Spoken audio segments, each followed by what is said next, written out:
And I couldn't, that verse bugged me for a long time. I'm like, that don't make, because I knew enough about the culture by then. And of course, I grew up in the 80s watching the movies.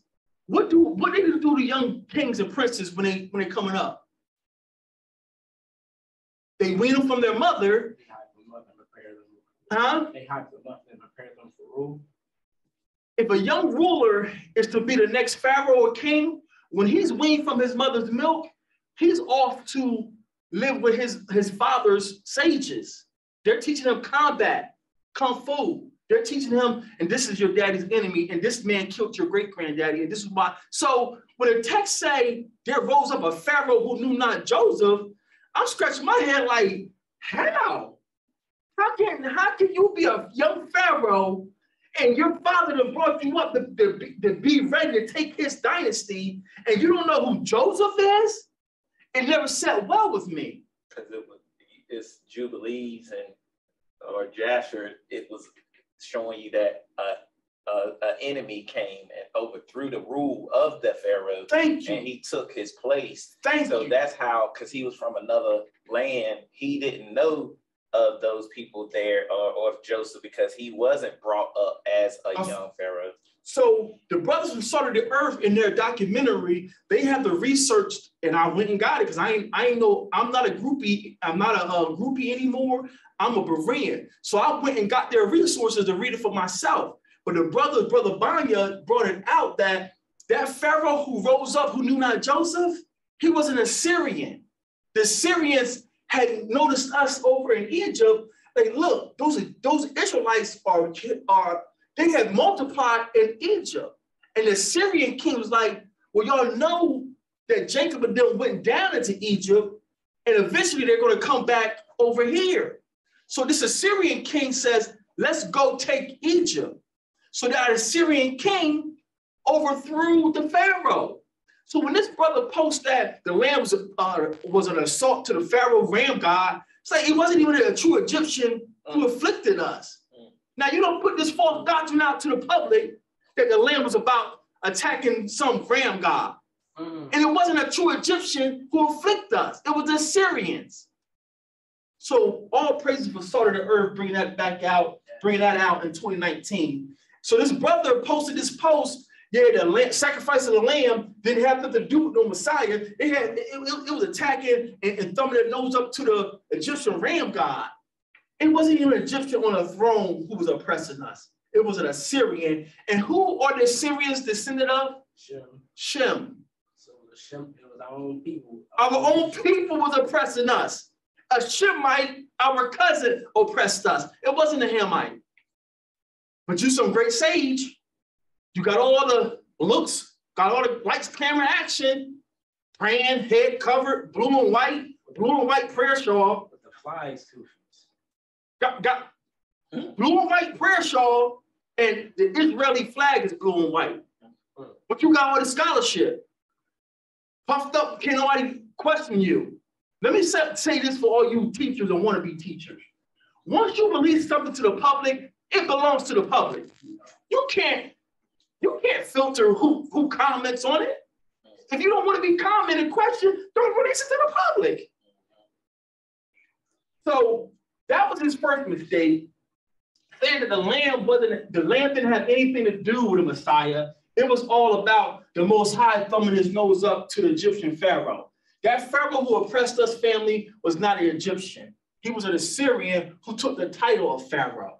Strike one, false doctrine. Now, Exodus 4:22 says what?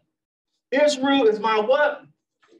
My firstborn. Israel is my firstborn. That's the Old Testament, right? For you to knock onlys, that's to knock, right? Let's go to Colossians 1:18. Colossians 1:18. We're going to show you the Passover is messianic. And I'm going to leave the comments open because I know if I'm wrong, I'm wrong. I'm not prideful, I'm not boastful. If I'm wrong, I'm wrong. But you're going to produce witnesses for me. You're not going to push your understanding. You're not going to exegete because you got a great superstar teacher, social media guru. No, produce your witnesses. I will recant and retract, but you're not going to push false doctrine on me. You're going to produce your witnesses. Colossians 1:18. Shimon? Read. and he is the head of the body, the assembly, who is the beginning, the firstborn from the dead, that in all things he might have preeminence. So this is talking about Messiah. Exodus 4:22 says, Israel is my firstborn. We open up with that Kathab reading of Isaiah 44 and Isaiah 45 to show you that Israel in the Hebrew tongue is Yasharallah. Yasharallah is the princess of power, or the princess who rule with Yah.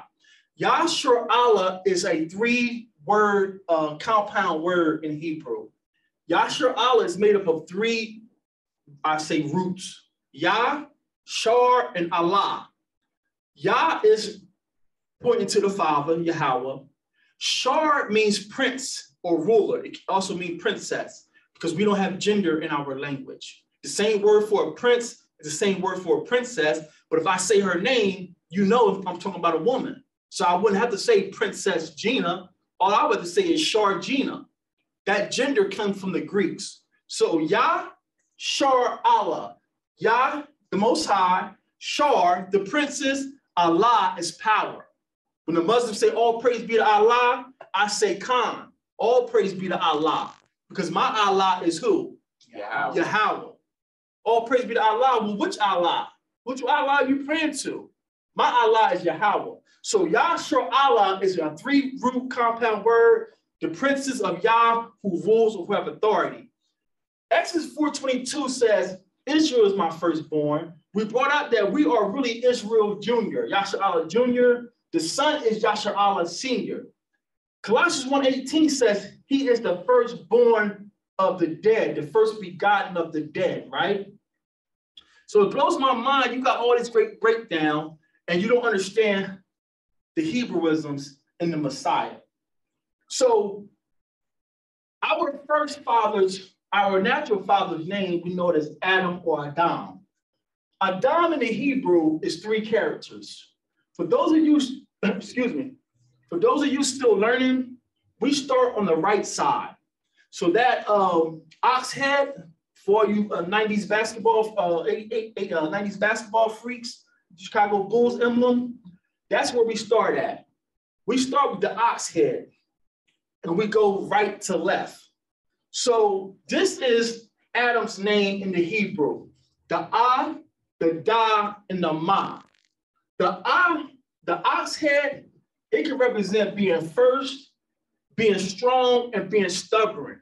Because when I go to get my field ready for planting, I put my older ox, my seasoned ox, I put him out first, and I'll put a young donkey like on the side of him, behind a little behind him, so he learns to mimic my ox. So when I see this ox head, I'm thinking first, I'm thinking strength, and I'm thinking stubborn sometimes. So Adam or Adam, he's the first. The Da represents the tent door. The tent door represents a path going in and out. You know, your mom said, stop coming in and out my door. So Adam, he's the first to come in the path. The last character looks like an extended M. It's the ocean waves. For us, the ocean waves represents fluid, water, blood. It can represent power and chaos because you can't control the ocean. They thought the Titanic, oh, this is the unsinkable ship. I said, oh yeah, watch this. So the third character, Ma, is the ocean. In this context of Adam's name is representing life because he's the first to come through the path of life. Any questions or comments about that? Noriah, you got something?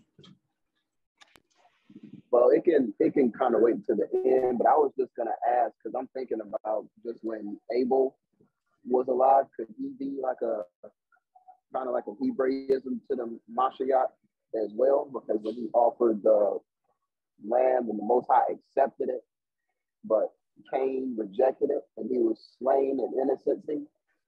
I don't know. I was just thinking about what you were saying, and I was wondering if that can be tied into the Mashiach as well. But I'm not sure. Yeah, I'm definitely seeing that because his name His name is Abal, the first to be inside the earth with the Father. Because the Father said, I hear the righteous blood crying to me. So if we put his name in the Hebrew, what you're saying is on point. Abal. He's the first that was inside the earth, but he was with the Father. He had authority, or the shepherd recognized him. His blood is in the earth. So yeah, we would have to get some more witnesses to keep building it, but you're definitely onto something. You're definitely onto something. And his brother slew him. Who slew Messiah? His own brothers. His own brothers. Wow, I never caught that. Great Hebrewism. Great Hebrewism. So these brothers got all this understanding. You have all these awakenings, all these classes online for $199.99, and you don't understand these hieroglyphs, so you can't see Messiah in the text. So Adam is the first to come through the path of life. And then Colossians 1:18 says Messiah is the what? The first begotten of the dead. Now, this is powerful, family, because was Messiah the first one to raise from the dead? No. We had people being raised from the dead back in the so-called Old Testament. So why is Messiah the first begotten of the dead? Because he's the first one who resurrected and actually went into the heavens. So you see how the first Adam, he was the first one to come through the path of life to be a physical man. And the second Adam is the first one to come through the path of life to be an eternal man. You see how they missed this? But when you don't have the hieroglyphs, you don't have understanding. Yashia. No, that was already in your mind. You was going there. They miss all this when you don't learn the hieroglyphs and you speak that Liddish, Aleikum and Haklum, all that. How you know we ought to pronounce that? You never heard the ancestors speak. So where you getting that from? Verify everything. If you haven't heard the ancestors speak, we're not sure of the pronunciations. So we do the best we can to sound them out with the information we have.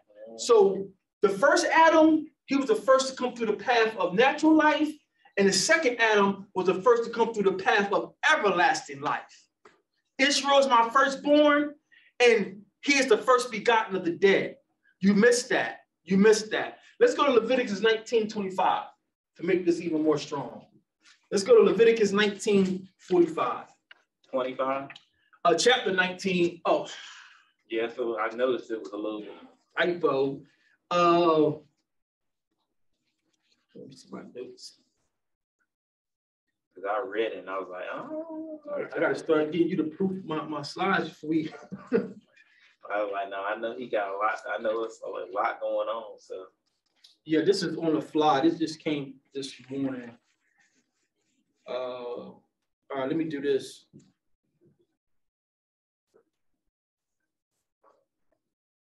So what does it say? We can search it.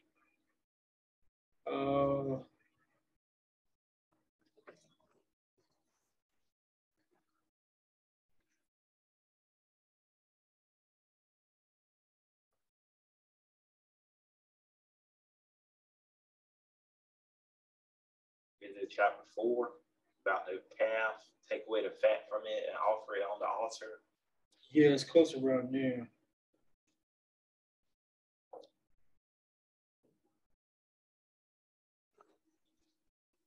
Yep. Look for that.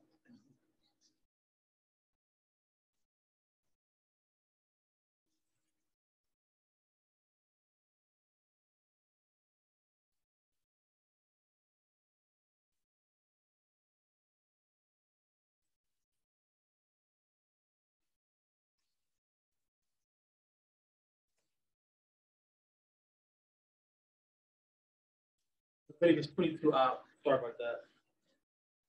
Leviticus 22. So that's a typo, family. It should be Leviticus 22, and we're going to start at verse 19.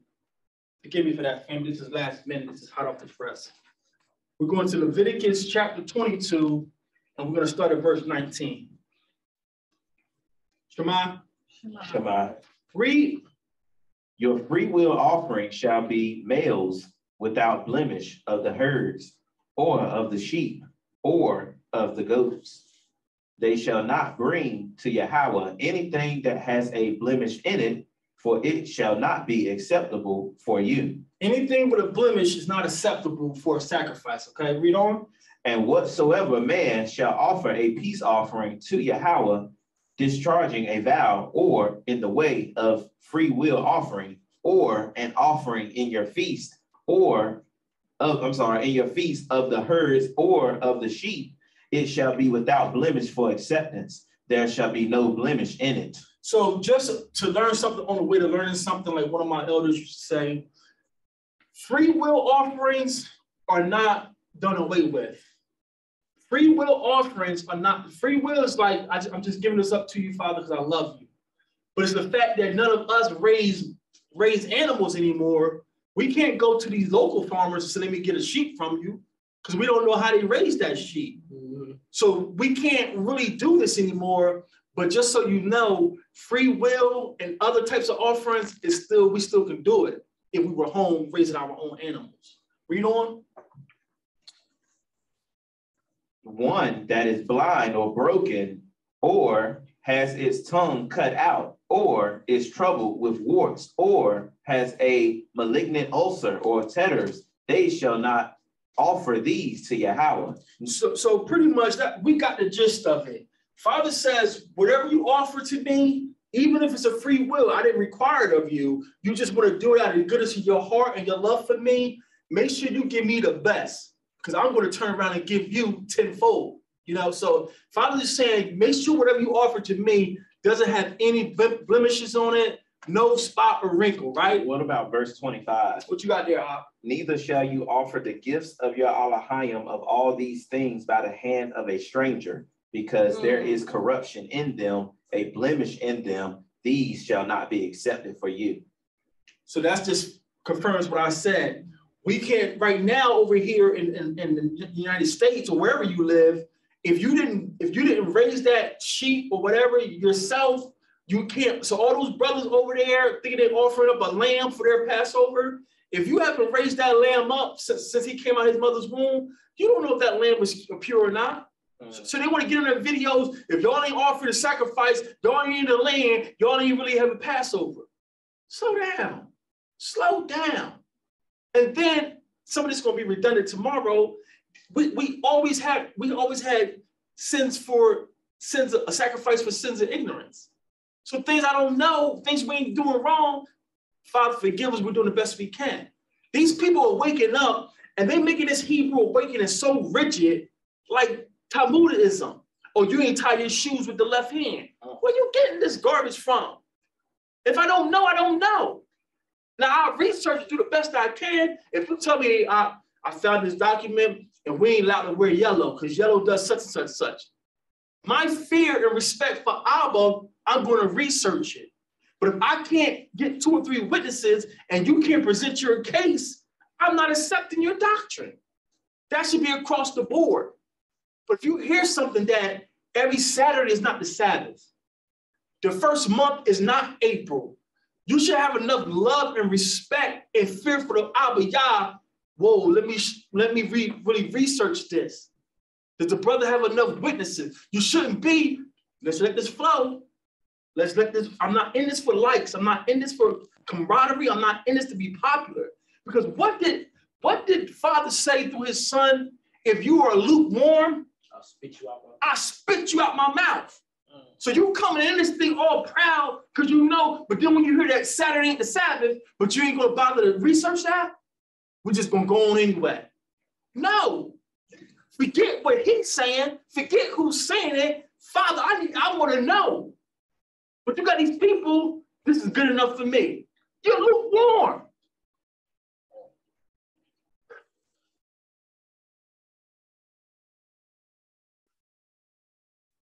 So our sacrifice to Abba Yah should be without a spot or blemish.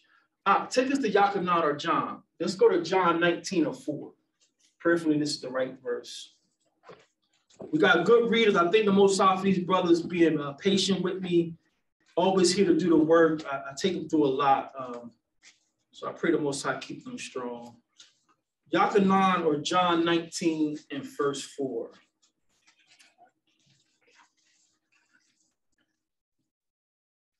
Pilate, therefore, went forth again and saith unto them, behold, I bring him forth to you, that ye may know that I find no fault in him. I do what? I find no fault in him. Here's Pilate, a stranger, saying, I have interrogated this man, and I find no fault in him. I find no reason to kill this man. That's good. And you telling me that Passover doesn't have messianic tones to it? Found no fault in him. That means he the lamb without spot or blemish. And even though we know now that it wasn't actually the day of Passover, It still counts. come on now.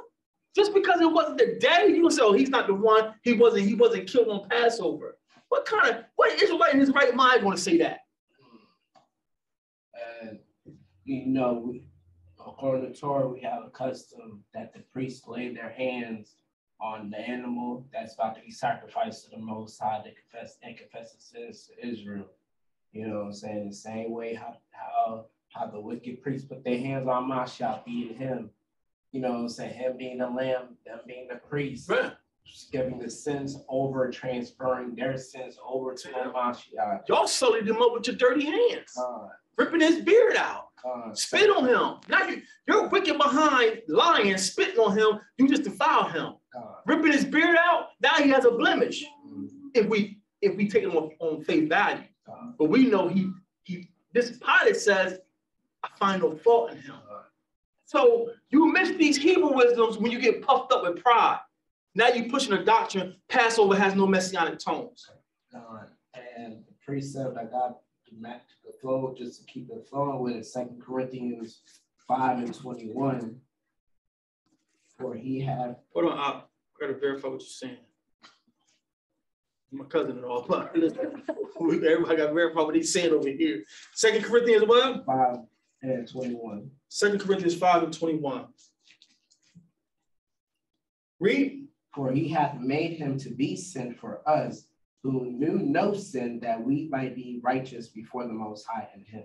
So this is where these brothers think they have a loophole, because they're going to disregard all these letters to knock only. So what we're bringing out, they want to accept because it's not Torah. But we find the same language in your Torah. So that's a great precept. John 19:4 is a great precept. Okay, I can see you disregarding the apostles' letters because for the sake of argument, the apostles was his friends. So they can lie for him. But Pilate is a stranger to Rome. Pilate over there just trying to earn his stripes. So when he get back to Rome, he gets his promoted to the Senate. What reason does Pilate have to lie? I find no fault in this man. And Pilate doesn't know Torah like Herod did. Herod's a Hebrew. Even though he's an Edomite, Herod knew the Torah. Why would Pilate know to say, I find no fault in this man? He wouldn't. He just was telling the truth. Tell the truth. That he was keeping, not that he wasn't, there was no blemish on his citizenship of being an Israelite or being an occupant in the land of Yahweh. Pilate knew enough from being in the land. He knew from hearsay, from third party, he knew what the Torah said. He knew that according to your own laws, y'all can't condemn an innocent man. So that's why Pilate says, I find no fault in this man. Because even though he didn't know Torah word for word, like the rabbis, he knew enough that y'all can't condemn this man. So you don't accept the apostles' writing? Fine. What about all this Roman literature we have from the Roman historians who were firsthand of, why can't I get that right? First eyewitnesses. Is that right? Yeah, the first eyewitnesses. They were first eyewitnesses. They were in Rome. They were soldiers. They went home and writing annals. Tacitus. What's another one? Tacitus. Cyrenius. There's like 3 Roman historians. Their writings are still around. I got people. They're saying, yeah, the Jews slew this man, and they call him a miracle worker. Why would these Romans have to lie? They don't care about. We are their slaves. Why would this Roman retire from military, go home and become a historian and write lies about what we're doing? Why? You got all this great knowledge. Now you're pushing this Passover is non-messianic. So, because we just read from the so-called air quotes New Testament, they're not going to accept that. Let's go back to the Tanakh and get it out of the Tanakh and show you how, if you don't know the hieroglyphs, you don't know Hebrew. It's not being vain. I'm not being mean. It's the facts of the case. When I teach fam and I talk, I'm talking to men. My style is not really for women because y'all women shouldn't be in the front lines. That's going back to the slide about culture. It's not Hebrew culture for men and women to exchange. Sisters on the front lines, you shouldn't be there. That's the spirit of Jezebel in these sisters. How many grew up in church and heard Jezebel is a whore? You're wearing makeup like Jezebel. You're wearing earrings like Jezebel. That's Christian folklore. They didn't know what he was talking about.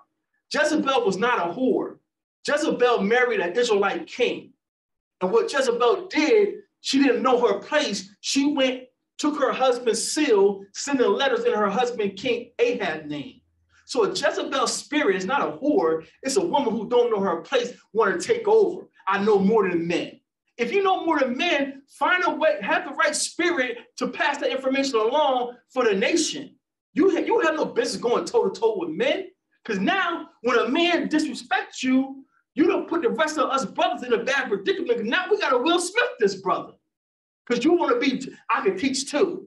I know Torah too, or I can speak Hebrew too. If you have the right spirit, we already got examples of righteous women.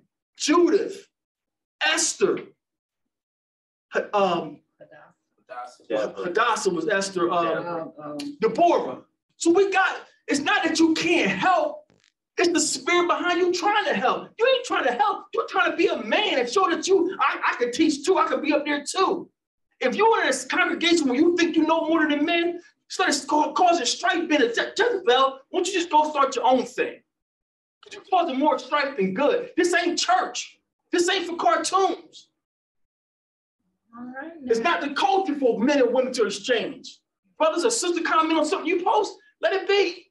Don't try to teach her, go in a private room. No, we don't do that. Let it be. Or if you know a sister, hey, hook you up with this sister. She got some understanding. People think they teach you don't know the culture. You're embarrassing us like the Christians. Tired of it. Tired of it. So, for these brothers who say that Passover is not messianic, is not pointing to any Messiah coming, but you so strong in Hebrew. Take my class from $49.99, $4.99, whatever. Let's go back to Joshua and show you that Passover is all about the coming Messiah, the coming ultimate sacrifice, the ultimate peace offering. Let's go back to, and that's another thing, in every lie, there's a little bit of truth. So one thing I will agree with these brothers and tell you, and we brought this out before, it blew people's minds up, it still messes Christians' minds up. That's why you got to be strong-minded. You can't be weak-minded in every. Messiah did not pay for our sins. Whoa, whoa, whoa. We lose people? We lose people? If Messiah paid for all our sins, why when he comes back and Yah sets up the priesthood, they're still offering burnt offerings? Pastor, what's going on here? You're preaching me, I ain't got to keep the law because Jesus paid for it all. But when the priesthood comes back, they're offering burnt offerings. Family, what are burnt offerings for? Sin. For sins. So, Pastor, what are you talking about? Jesus paid it all. He was the peace offering between our nation and Yah. Going way back to, what's our name? Who gave you your name? Malachi. We became enemies of Yah. They survived too. We became enemies of Yah and still survived. So we needed a peace offering, a lamb without spot or blemish. Wow. Messiah wasn't paying for your sins. Meaning like you can keep doing it. And Just keep doing it. I got favor and grace. That's not what it was. He was a peace offering for the nations. That's so why, now y'all my people, but you still got to keep the Torah because it's part of the contract. that's why he said the sins of the past. Because like if you committed a transgression or a sin in the past, then you had to offer an offering to be forgiven for the sin of the past. So like you said, as a nation, the sins of the past that was transgressed against the Most High, we had to come back and have that offering. So that mediator between us two is the Son, Yahushua. And now you have to believe in Yahushua, accept him as the sacrifice, but then you have to keep the commandments because the commandments was here from the beginning. Now to tie that in, because we got babes, we want to make this, bring it to your front door. How many of y'all, now y'all know we holy people, don't lie. How many of y'all ever had a speeding ticket? That's right. I forgot. Yeah, I beat you. I forgot. I had that one ticket when we went to your dad's funeral. Yeah. So all of us that had speeding tickets, right? One. Now, when you got that speeding ticket, even before you paid the fine, was that permission to keep speeding? No. Could you hit the gas and show the next cop? No, you can't write me a ticket because look at this. I already been. And one ticket I got, he let me go. I was like, man, I gotta make it back to such and such. I got school in the morning, and he was like, just don't do it again. So even before you paid the fine, after you paid the fine, was the judge, you couldn't go now? You done paid the fine for that speed? Could you speed? Keep on speeding. No, just make this. You see how Christianity makes no sense? Yeah.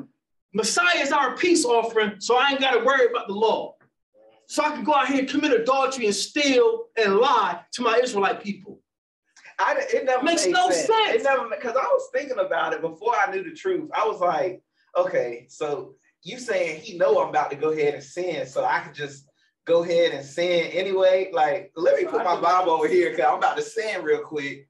And I just couldn't. He paid for it. But then I didn't know where to go at the time. We Christians, so I would go to Joel Osteen, right? I was not Joel Osteen. TD. Not that. The brother, Prince, Joseph Prince. He make it sound so sweet, and it's just wicked. So he was like, yeah, he paid for your sins, past, present, and future. I'm like, okay. And then they say, I don't even want you to don't even think about the sin. Don't even think about that you committing sins. I'm like, what? Like, I just couldn't. I dealt with it, but it didn't fully make sense to me. And then when I learned the truth, it sounded good enough for you to sin. Right. It sounded good enough for you to just be like, all right, well, I'm gonna sin. I'm gonna just ask for forgiveness. It's completely stupid. It doesn't make any sense.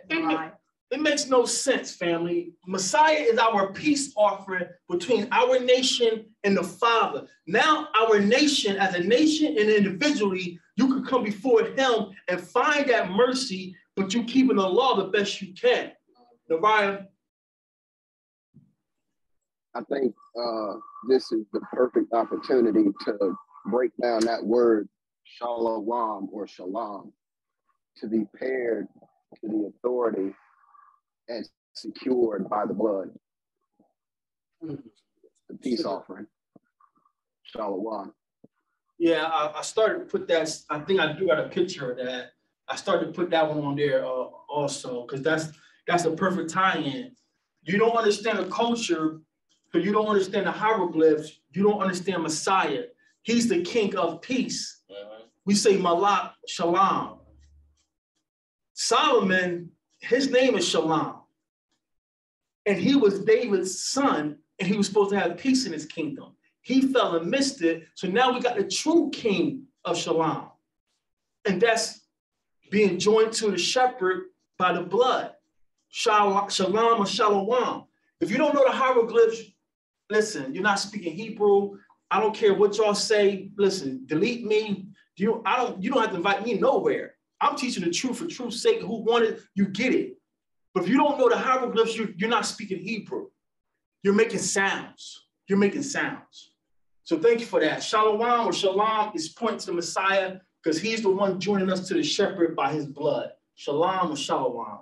So to get back on topic, just to bring everyone back in for our new family and friends who Christians may be watching, if you're saying that Jesus paid for all your sins now and you can do what you want, if you ever got a speeding ticket, it wasn't a license to continue to speed anymore. And this whole Pauline doctrine is out there. We're not under the law. Right now, if you're listening to us, you're not under arrest. Are you free to steal? So not being under the law, that's a Greek pagan term trying to express Hebrew thought, and they missed it. They missed it. But the pagans who hijacked our culture, they love that Greek breakdown because the law was never given to them. So it made them feel good. I'm not under the law. I can have my brother's wife, Herod. I can eat this wine. I can sacrifice to Jupiter. I'm not, you never was under any kind of instruction from the Most High. But for us children in Israel, that's why your identity matters. You got to understand what's your prescription. You treat me for high blood pressure. I ain't got no high blood pressure.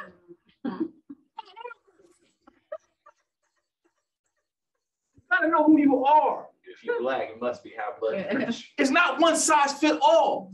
Your nation do what you do, fine. I come from Israel. My ancestors made a covenant. My nation has to do this. So no, I'm not under the penalties of the law right now. Messiah has made the peace offering. He knows that I grew up in America. I don't even know how to say his name properly. That's grace. I'm still going to get him through college because he's mine. I'm still going to give his family some food because he's mine. That's grace. So let's go to Joshua 5. Let's go to Joshua 5. And they say Messiah, the Passover has nothing to do with the coming Messiah. And it's the doctrine of Satan, it's a lie, it's the doctrine of devils, and we're going to prove it. Joshua 5, verse 9. And for anybody watching this, if you're Torah only, this is Torah or this is Tanakh. This is Yahweh Shai, this is Joshua. Joshua 5 and 9. Read. And Yahweh said unto Yahweh Shai, the son of Noam, on this day have I removed the reproach of Egypt from you. And he called the name of that place Galgala. On this day, I have removed the reproach of Egypt from you. This is Joshua bringing us into Canaan. And let's go back up. Where does it say that he circumcised the people again? Is that verse 8 or 7? It's verse 7. And in their place, he raised up their sons, whom Yahweh Shai circumcised, because they were uncircumcised, having been born by the way. And when they had been circumcised, they rested, continuing there in the camp until they were healed. Right. And then verse 9 is what we just read. So did you want to go up further? No, that's good. So this is the children of Israel. Moses has died, and Joshua, or Yahweh Shai, Yah is salvation, he is leading us into Canaan for the first time. And this is the generation who grew up in the wilderness, who our ancestors stopped circumcising. They've been stopped following the law. We shouldn't be here. We should have been killed off. So this is the nation, or this is the generation that's coming out of the wilderness. And Joshua is listening to the Most High. He's getting all his orders from Abba Yah. And he knows before I bring the children of Israel into the promised land, I got to spill their blood. I got to circumcise them. So he's circumcising the males. Blood is running. He's cutting their flesh and blood is running. And the blood is now running. Abba sees the blood and he says, I have removed the reproach that was on you from Egypt. I named the place Galal. Everybody with me? Joshua circumcises us. Circumcising, y'all know, is cutting the flesh. Cutting the flesh causes blood to flow. And because the blood is flowing, the Most High says, I have removed the reproach from off y'all. Joshua names this place Galgal, We know it in the New Testament as what? Golgotha. And that's where the blood was shed for to remove the reproach off of. This is a review for you, brother. I know. You was here first. Yeah, but it's hitting me like harder now. Y'all see, y'all be killing me. It's hitting me harder now. So for those of you who don't understand what we're saying, I don't have the maps up this time, but we're about to come into the promised land, Canaan. And before we can come into the promised land, Joshua circumcises the males. We're bleeding, we're healing up, and Joshua names the place Galal. Galal. In the Hebrew, that word Galal means to remove the reproach. So that first character you see on the screen, it looks like a backwards L. It's the foot of a man or the leg of a man. With our legs, we move, we walk, we move things, right? So Galal, I remove the reproach. So I haven't verified this, but according to the sages, the rabbis, when you have two letters like that together, it equals a negative. So I'm telling you all that as Bereans, I haven't verified that. I don't accept it. But in this instance, it sort of makes sense because the foot is moving something, and the two shepherd staff together is a negative, a reproach. You were without the shepherd. So I removed this reproach. The fact that you were living without me, you were living without my authority. Now Joshua has circumcised you, got you bleeding, and that removes the reproach. Does that make sense to anybody? Let's read Joshua 9 and 15, get some more context.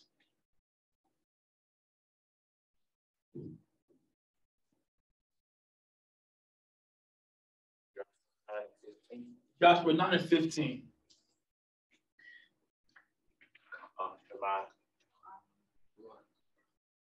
Read.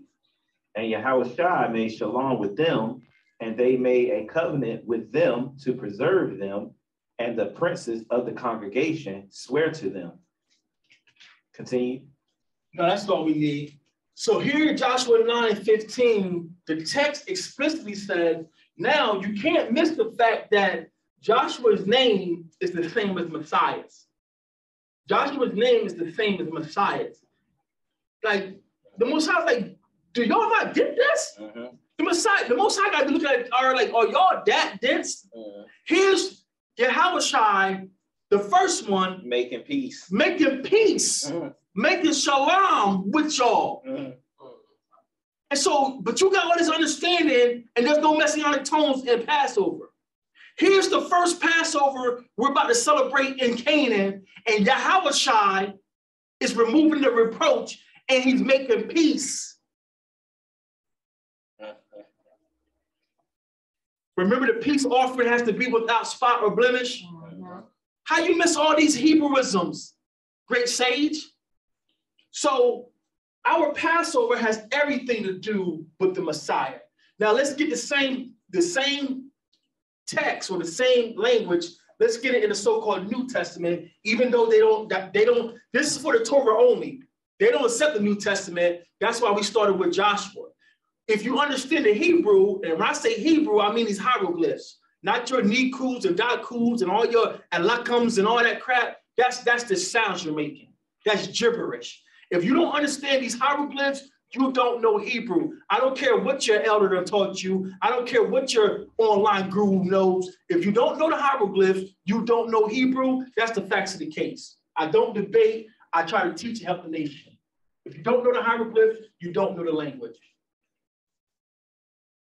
So let's get the same language in Matthew 27 and 33. Matthew 27 and 33. Shema. Read. And when they were come unto a place called Golgotha. A place called what? Golgotha. So this is what I tell y'all, family, and y'all know I don't play about my nation. My zeal. Listen, I'm not in this to be friends. I'm in this to build a righteous people. So if this bothers you, hey, delete me, don't call it. I'm about the nation. I'm not called to be, no, I'm doing the work my Father sent me to do. I gotta give account of what I'm putting out, what I'm co-signing, not you. Not you. So if this bothers you, you carry on as you need to carry on. So I tell y'all the same thing in the so-called New Testament. If you can't find a Hebrew word to match that New Testament word, that's indication you're reading adulterated text. So read that word again in the New Testament. And when they were coming to a place called Golgotha. So based on the Greek, they're calling the place Golgotha. And if you look that up in the lexicon, these scholars are going to give you all kind of conjecture of what Golgotha means and why they call this mountain Golgotha. And one cockamamie story is, they call it Golgotha because when you're standing at the base of the mountain, it looks like a skull. So they call this place the place of the skulls. But these are pagans giving you the New Testament. They didn't call this place Golgotha in the Hebrew. They called this place Galal. The same place that Joshua removed the reproach coming into Canaan. Here's our king being crucified, and the Greeks are telling you, the pagans are telling you it's called Golgotha. We don't speak Greek. We don't speak English. So in our tongue, this place is called Gilgal, the place where the reproach was removed. You see why it's important to come back to these hieroglyphs? Did you finish it up, Bob?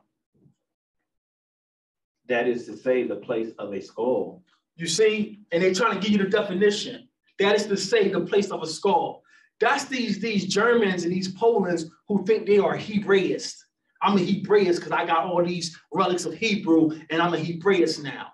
If you don't, I don't care if you built the Hebrew University, Mr. Kazar. I don't care how many, if you don't know the hieroglyphs, you don't know our culture, you don't know our language. This place is not called the place of skulls. It's called Galal or Galgal, the place where the reproach was removed. They sacrificed our Messiah in a place called Galal because this is where he removed the reproach from Egypt. Because when you leave the law, statutes, commandments, you're back in Egypt. Does that make sense? Let's get another witness in Mark 15:22. Mark 15:22.